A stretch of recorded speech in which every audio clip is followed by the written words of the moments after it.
परमेश्वर आमମାନଙ୍କ निमन्ते ଯଥେଷ୍ଟ ଅଟନ୍ତି।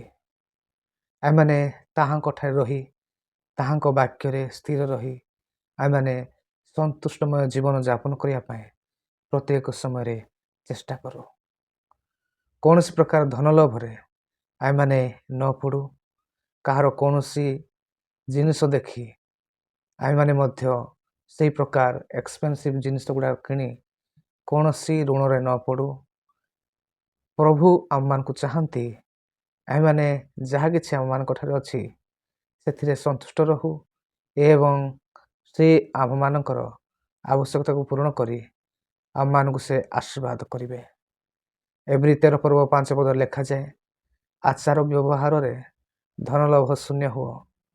ତୁମ୍ଭମାନଙ୍କଠାରେ ଯାହା କିଛି ଅଛି ସେଥିରେ ସନ୍ତୁଷ୍ଟ ଥାଅ, କାରଣ ଆମ୍ଭେ ତୁମ୍ଭକୁ କେବେ ହେଁ ଛାଡ଼ିବା ନାହିଁ, ଆମ୍ଭେ ତୁମ୍ଭକୁ କେବେ ହେଁ ପରିତ୍ୟାଗ କରିବା ନାହିଁ।